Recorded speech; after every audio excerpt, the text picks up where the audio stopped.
Hi, this is your host Sapil Bhartiya and welcome to TFR Let's Talk. Today we have two guests, Anastasiia Gubska, SRE and DevOps Engineer at BT Group, and Sandeep Kanabar, Lead Software Engineer at Gen. Sandeep, Anastasia, it's great to have you on the show. Yes, hi. Thanks very much for having me. Thank you for having me. It's great to have you both here on the show. And I would love to know a bit about, first of all, what is DHHWG and why do we or the whole community need one? You see, basically for most of the organizations, accessibility is sort of a checkbox.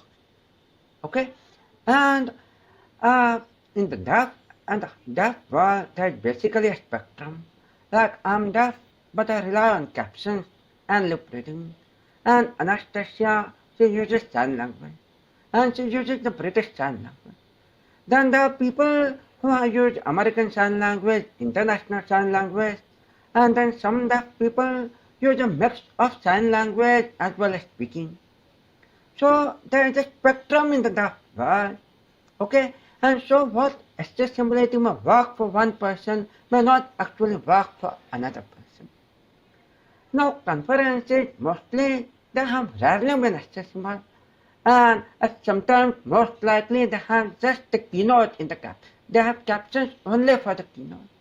But you don't go to the conference only for the keynote because basically you can always watch the recordings of the keynote. Okay, you go to the conference basically to network, to meet first, basically maybe to find your next job. So you need to talk, you need to interact, and people who are there who cannot listen, how do they network? How do they interact?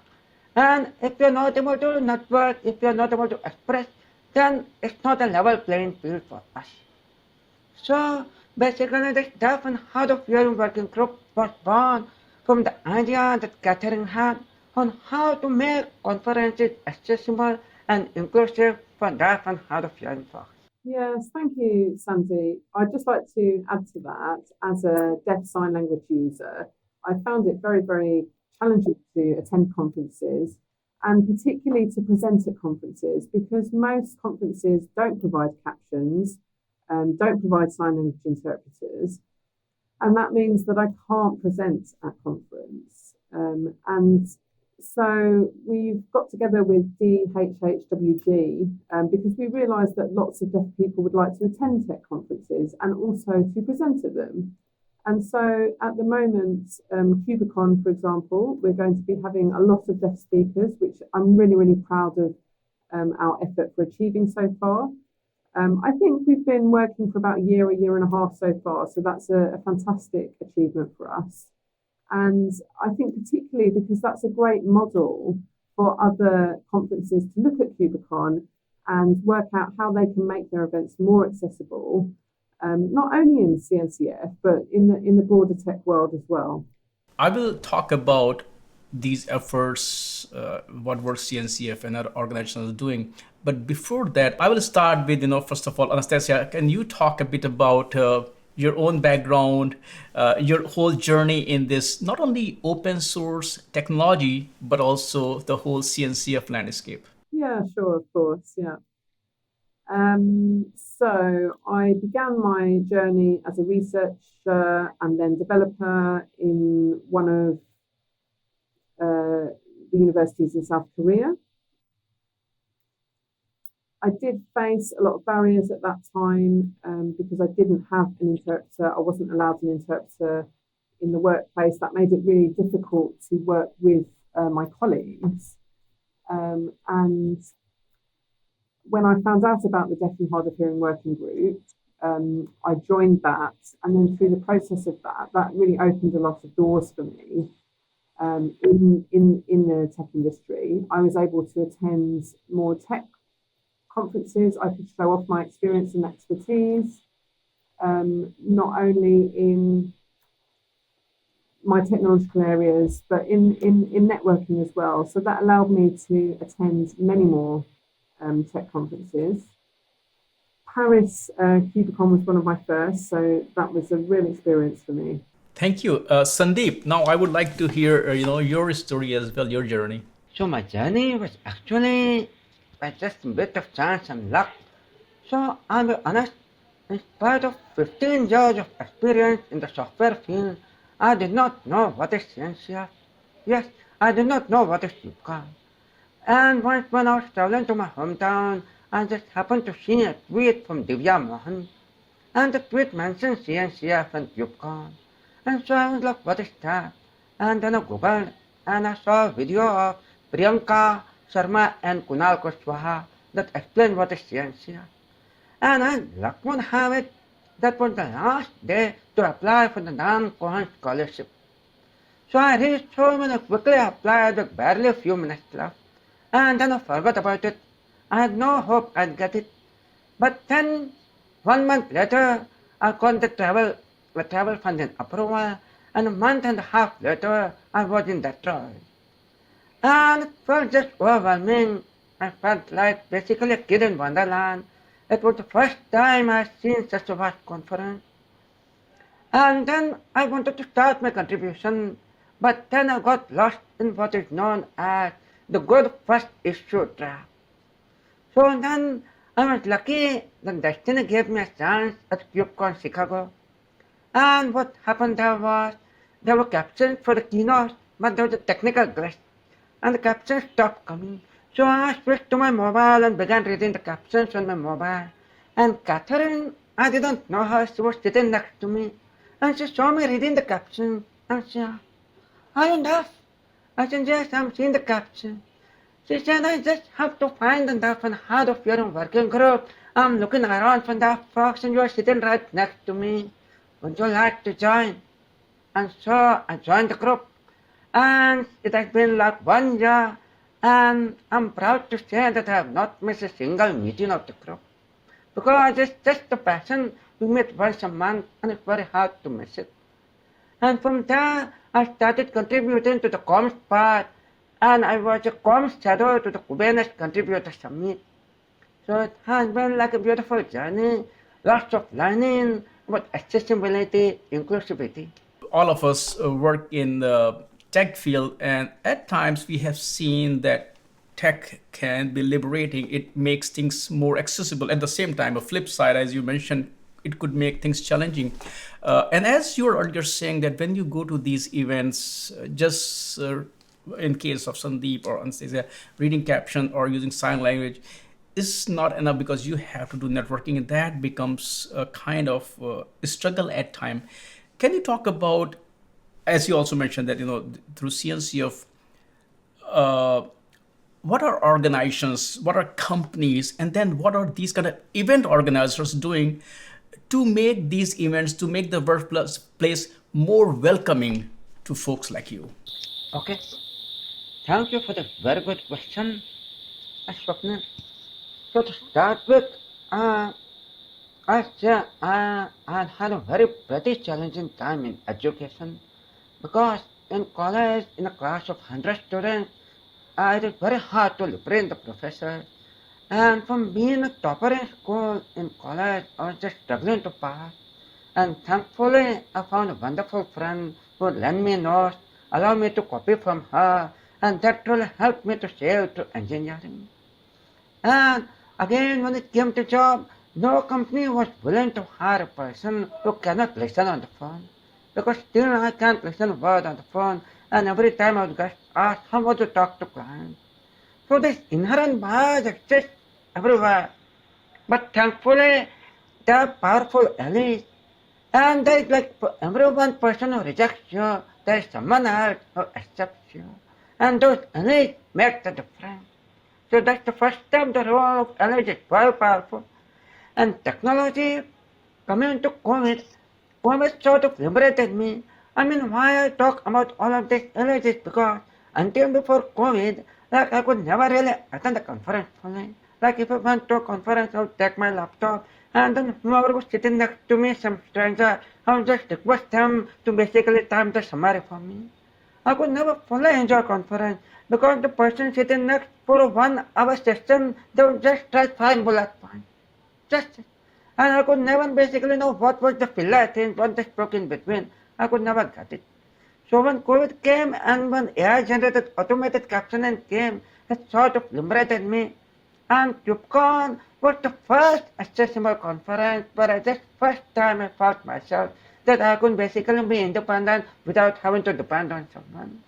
So I am heartful and immensely thankful to technology, and it is not perfect, it is evolving.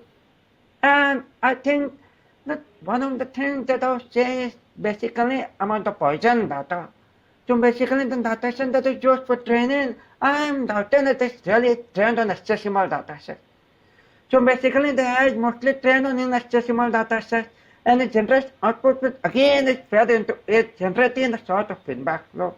So that is something we have to take into account. Anastasia, I want to hear from you. Yeah, so I just wanted to add to Sandeep's points. KubeCon in Paris was my first tech conference as well. And for the same reasons as Sandeep, I didn't attend conferences because they weren't accessible. They wouldn't have captions. Or sometimes, I would try to find a balance. For example, if I could find an interpreter, that would be fine. Or sometimes there would be captions, but 99% of the time there would be nothing. So I really sort of gave up trying to attend. I mostly would work from home. KubeCon really changed my life because I was opened up to a new world of conferences that I could attend, and KubeCon was a great model for other events to see how accessibility could work. And if I try to attend another event and they don't understand accessibility, I can always point them towards KubeCon as a model of best practice. So since then, I've attended 3 other conferences. And that's in such a short time, whereas previously in my career, I wasn't able to attend any, I was also invited to talk at KubeCon, not only about accessibility, but also about the work that I'm doing in tech. So that's a real big change for me, and it's been fantastic. If you look at the physical world around there, depending on, once again, where we are, some places are very, very accessible for folks who may be physically, disabled. But when it comes to, as Anastasia said, whether you're talking about deaf people or whether you're talking about hearing impaired folks, technology, as I earlier said, sometimes it can be enabler. And many years ago, Google had a demo of you can talk in a different language, it will translate into different language. A lot of work is being done on Gen AI. You can call it glorified Clippy or glorified autocorrect. But can you also talk about if there is any work going on which can also enable folks like you to be able to interact with just the way we can just go anywhere and be able to do that. So what kind of progress you are seeing from these kind of companies to enable you folks? Or you're seeing that they're not doing enough? I mean, really, that's a hard question to answer, and it's quite a complicated thing to think about. So as I explained, deafness is a real spectrum. So for me, for example, receiving language, I can use captions, but to stand on the stage and talk, I do have a voice, but obviously I have a foreign accent as a Ukrainian, and also I have the additional change to my voice because I'm deaf, and that reduces the amount of people who can access what I'm saying. Is there a tech solution to translate my language use into spoken language for people who can hear? I don't think there is at the moment. Sign language is an incredibly complex grammatical language that includes facial expression, body language. It has its own grammatical structure. So there is no tech solution that's going to make that two-way communication possible anytime soon. But, I'm here to learn about anything that's happening in that space. Sandeep, do you have to add anything there, or? So back when I was in college and when I was struggling to follow, I kept wondering if there's an automated speech-to-text tool that would make my life so much easier. And at one time in a hackathon, I even tried to work on this way back before the machine learning and all came, and I wasn't successful. But to think that today's speech-to-text is so good. Like I found this automated speech-to-text sometime around December 2019, and at that time I found it to be about 60% accurate. And now the accuracy level is likely about 99% or so. So there has been something that was impossible 20 years back has become possible. So I have so much hope that one day, like what Anastasiia is signing, I think it will all be able to generate captions, that there will be an AI generated AI interpreter as well. It should be possible. It's complex, reading the human emotions, human eyes, the tone of my voice, the face expressions. But I think maybe it might be possible. I'm going to keep the hope alive. Thank you so much. And the reason I asked that question was to kind of highlight that because of the lack of these technologies, the work that CNCF is doing to kind of bring you folks and also enable you to interact, to highlight that this is not easy. So now I would like to hear a bit about the work that they are doing, and also if you can talk about the EI Community Hub, what node is created, and how is it involved with the whole DHHWG initiative there? So in the last KubeCon at Paris, we had kind of known as an open space discussion. So it was that the few members of the Deaf and HardofHearing working group were there, and people could just walk in and interact with us. Because you see, a lot of people have never met a deaf person in their life before. And so basically we all have the inherent bias that how would the deaf person communicate with me? So the idea was that we could all get together, folks could just come, folks to just work and come and spend time talking to us, getting to know us. And we also had a sign language crash course that was very successful. But the catch is that a lot of us, and Catherine especially, had to go and pull people to come and visit us. So what the CNCF has experimented this time is that they have set up a dedicated DEI community hub. So it's dedicated to all the marginalized communities. So there is going to be a discussion for BIPOC, that is Black, Indigenous people of color. There is going to be the discussion space for students, a discussion space for LGBTQ folks, and there's also going to be the discussion space for deaf and hard of hearing working group. So this is something new for us. We are going to have a dedicated space so that people can come and visit us rather than be having to go in search of them. So we are hopeful that it works far better than last time. Anastasiia? Yes. Also, it's a really good opportunity, I would say, for lots of people to find out more about us. We'll be there to answer any questions that people have.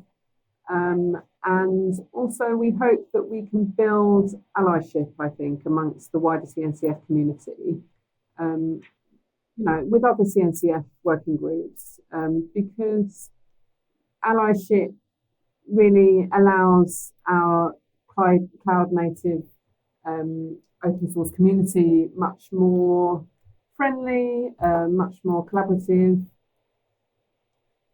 And we want to be a workplace where everybody feels safe and included. After listening to you, I also want to talk a bit about, of course, CNCF, Linux Foundation. They do a lot of work in this space, DIY space, or, their events are one of the most, family friendly when I bring my family to some of these events.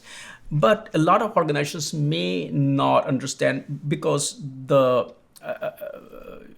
thing is that the more diverse the group that we work with, the more value it brings. Different cultures, we solve problems differently, we look at problems differently. And when you put those people together, suddenly your problem solving skill is excellent. Suddenly the product you will build will be excellent, versus when you live in a small bubble of where everybody looks alike. So can you also talk about the value of having these kind of diversity, equity, inclusion effort to further enrich not only your company, but also community?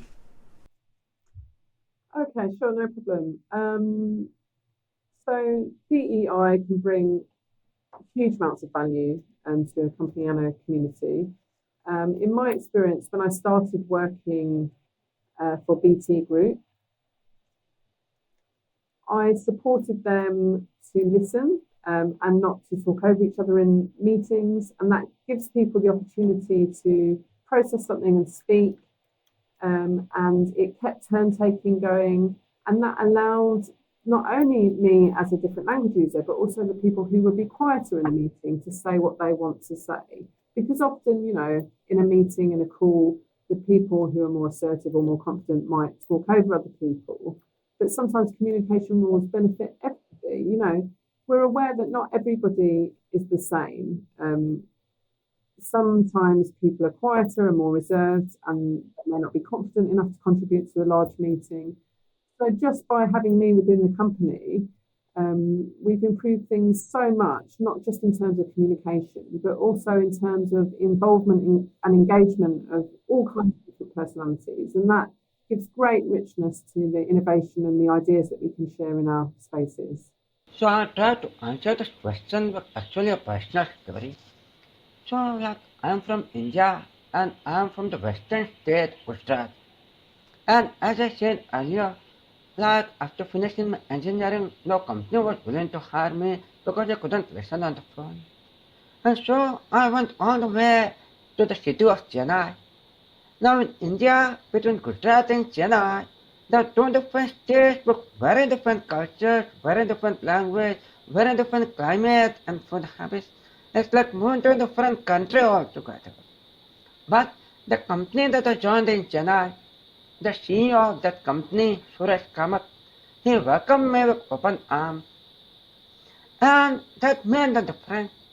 The fact that no one was willing to hire me, and yet he took the risk. And I found that he was open to hiring people with so many disabilities. People who could not walk, and people sometimes who did not have the degree, but he trained them and gave them the job. And you will be surprised to hear that even now there are people who are in its organization since 30 years. So it's not like the diversity doesn't bring any value. It brings like a lot of value. You earn like a lot of loyal followers. And second thing, we all contributed and we all work from our heart and soul. Okay? So there's a difference. This accessibility, as I said, it could be a checkbox. But this inclusion, this belonging comes from heart. And so when you have, so that company, it did not actually call itself as a DEI, diverse inclusive employer, no. It did not have anything, but it was truly and totally inclusive inside out, outside.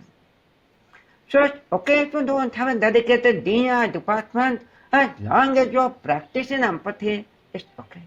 But having a dedicated department helps you get the budget, plan for it. For example, if this dedicated department and budget wasn't there, we would basically may not be having travel funding. We would have never be able to attend KubeCon and this interview would not have happened.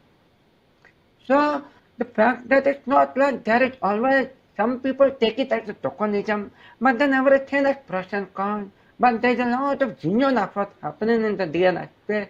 And like if you remove the dust, then you are able to see the genuine work happening. Anastasia, if I'm not wrong, due to some visa complications and delays, you may not be at the event, but your team will be there. Tell a bit about the work they will be doing there. Well, unfortunately, I'm not able to go to KubeCon because the American Embassy have delayed the progress of my visa application. So by the time the conference starts, I will still be in the process of receiving my visa. So unfortunately, I won't be able to go. But I'll be helping my team prepare for the conference. We will have both tech and non-tech talks that our group are presenting. We'll be talking about the DEI Community Hub. We'll also have a booth crawl. So Sandeep, is there anything you'd like to add to that? Anastasiia said, Deaf and HardofHearing working group is presenting 7 talks together. With them, I think 2 are on accessibility and 4 are technical talks. So, and the aim is also like to with the DEI community hub, as Anastasiia said, we want to build allyship. And in the next KubeCon, what we want to do is that we want to pair up with hearing speakers. So I want to try and pair with a hearing speaker and present on the stage so that they get something to learn from us and we also get a chance to learn from them and to make stronger allyship. So that is one of the goals. And Anastasia, if I'm not wrong, you have also recently become a CNCF ambassador, and you're the first Deaf ambassador there. Talk a bit about as a CNCF ambassador. Number one, how do you feel? And number two is that what are you hoping to achieve as a CNCF ambassador? Yes, thanks for the question. So I'm absolutely honoured to be the first Deaf CNCF ambassador. I'm incredibly proud. My aim is to build a strong allyship amongst the CNCF community. So I'd like to meet with other CNCF ambassadors and build some good relationships, some good allyship, so that our Deaf and Hard of Hearing working group can communicate with other working groups and improve our membership. Hopefully we can expand awareness of deaf and hard of hearing people. And I hope with future efforts, we will really engender and spread the word about our experiences to make sure that we can attend many other conferences and many events can be accessible, not only within the CNCF world, but more globally. Also, I'd like to create more content in sign language that can be stored in Cloud Native, so that at the moment we don't have any content in sign language, and I'd really like to work on creating some more so that people can watch that at their own pleasure. And also, I'd like to make sure that we are accessible to a wider group of people moving forward. One more question I have for you is more or less like your advice or your suggestions to folks who may have different kind of, different ability or disability, whatever term they want to politically correctly use. What message you have that, these events, they are very welcoming. They now are building process in place. So even if they have some hesitation, they should at least try, they should reach out. And yes, folks like CNCF and CNCF will pave path for other organizations also, so that you don't hesitate, just ask. So what is your advice to folks who do want to participate, but they always feel apprehensions? So I'd say the first thing I would like to say to people is don't give up, never give up. Sometimes we face barriers, things don't work out the way we want them to, but don't give up. The second thing I'd like to say is that people shouldn't be apprehensive, and people should try even if it doesn't work, and if it just try again.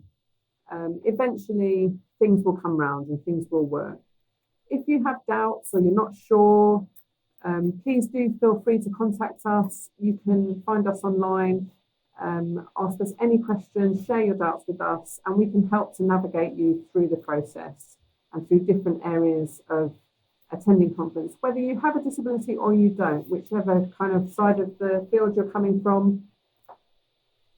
We are an open community and we are open to many, many people. We would like to work with both active and inactive allies. I'd say active allies are people who we can share information with, and we can rely on them to call things out when things are going wrong. I guess inactive allies are people who are happy to share a positive message about our work, or support us with our general aims.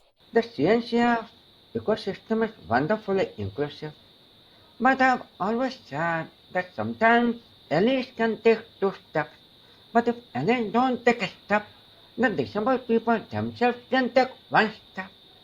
I have found that sometimes I take 1 step, the allies will take 10 steps towards it. So sometimes the onus is on us to drive inclusion and accessibility, and then to work together with allies. And awareness is really vast. It is supposed to be overwhelming. So if you want to get started with open source contribution, I would suggest that just join any special interest group. It is known as SIG. You can join any SIG, and if you are not sure, then basically just pick any SIG that interests you even remotely and stick with it. It is very important to show up in the SIG meetings and be consistent. Once you show up somewhere and be consistent, then eventually you find your way. Contributing to the open source is just like maybe joining an organization. When you are a fresher, very few companies want to take you. So you will join whoever takes you. And once you have the experience, then you will switch the companies. It's just the same way you contribute to open source and the vast ecosystem. And lastly, I just want to thank my employer who allowed me so much time off to attend all these things. I've been in my current organization for like 12 years, and I say not everything was inclusive at the start. Maybe someday I'll share in an interview how I found the hack around the non-inclusive hiring process. But when those non-inclusivity is around, you just gently see rather than getting disappointed, find a way, talk to someone to drive inclusion step by step. It is always one small step at a time, and with done incrementally, it compounds and gives beautiful results for a period of a couple of years. Do you have any closing thoughts before we wrap up this interview? As Swapnil, I just like to thank Catherine because I still wonder what would have happened had I not sat next to her in the KubeCon Chicago. Then maybe I might have not known of this group, or I just don't know. And she has been my strongest supporter and cheerleader. So I still want to again say on the last conclusion point that the role of allies is incredibly powerful. And without allies, the minority group cannot do so much. As Paulo Coelho wrote in his book Alchemist, when you really want something, the whole universe conspire to make it work for you. So they made her sit next to you so that, we can talk today. So we don't know how this world works in mysterious way, but yeah, one thing leads to another. I wanted to thank Sandeep for mentioning Catherine actually, because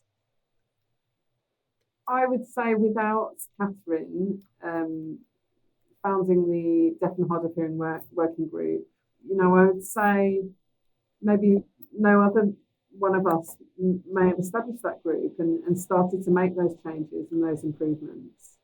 So, she's had a huge influence on us and just gone to so much effort, and a big thank you to her really. And also to Milad, who told me about the working group, who led me to find it. Without him, I wouldn't know about it. I wouldn't have joined. I wouldn't have gone to conference. I wouldn't have been invited to speak at the next conference. I wouldn't have become a CNCF ambassador. So I'm incredibly grateful, the same as Sandeep is. One small step can really make a big difference to somebody's life. So thank you to Catherine and Milad, and also to all of our group really, for all the effort we've gone to. I really appreciate everybody's time. Can you also talk a bit about what kind of things you have in pipeline for the group to get more people involved, more people engaged, and also just for the awareness sake that people know that groups like these exist? Yes, thank you. So it's still a challenge for us to spread awareness about our group. I think sometimes people don't care. And I would say on the other side of the coin, a lot of deaf people from different countries, we don't necessarily know each other. We don't know that we're out there. And it can be a challenge to get in touch with people and target the right people to increase membership of our group. I guess most of the time, things happen through word of mouth. People are joining by chance. It's not the fastest way to increase our group, but lots of deaf and hard of hearing people have joined our group. In such a short time. I'm from Ukraine. Sandeep's from India. We have some people from Vietnam, from America. So we are growing. We are increasing our awareness. Sandeep, is there anything you'd like to add? Sorry, Sandeep looked like he wanted to say something then. As a part of the Deaf and Hard of Hearing working group, we have achieved a lot in the last 1 year.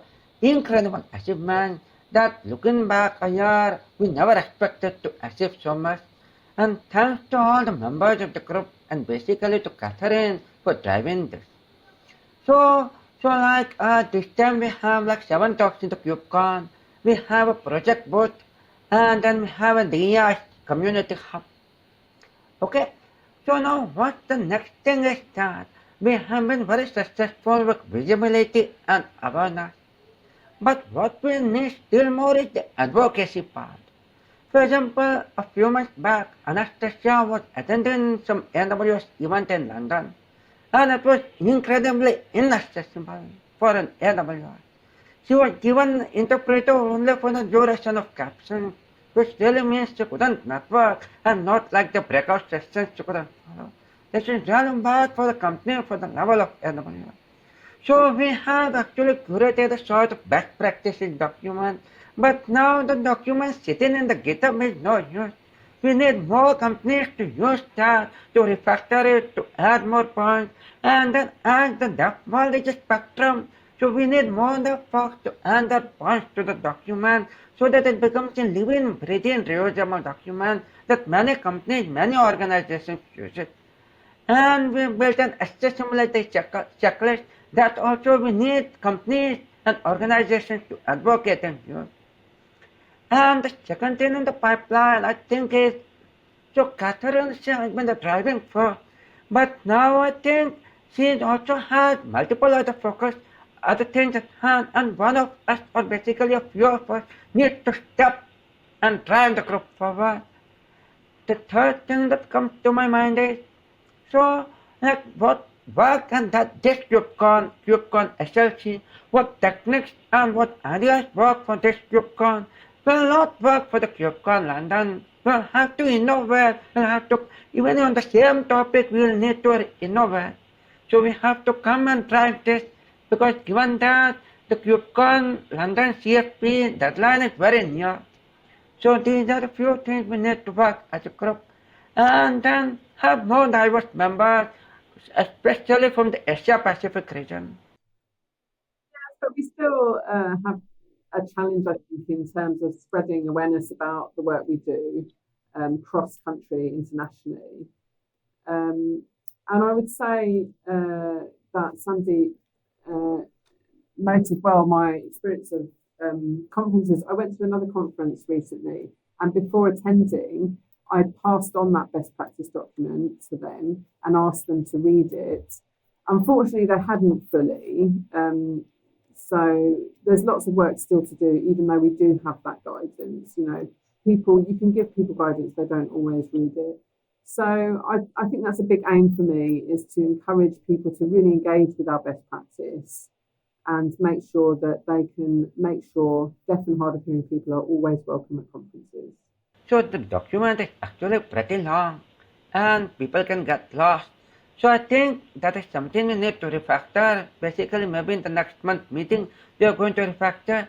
And I think we could try to divide it. Like if you are trying to have like a deaf person who is lip reading, just read this section alone. But if you are trying to have a deaf person who is using sign language or interpreter, use this section. So that's why I think dividing it into one page and document may help us to drive more advocacy. Anastasiia, Sandeep, thank you so much for taking time out today. Join me. It's once again my honor and privilege to kind of host you folks here, to talk about not only, I don't look at the challenges, your achievements and the work that CNCF is doing in this space to enable folks like you to be able to not only contribute to this project, but also get involved. But I really appreciate your time today. Thank you. Thank you. Thanks. Thank you.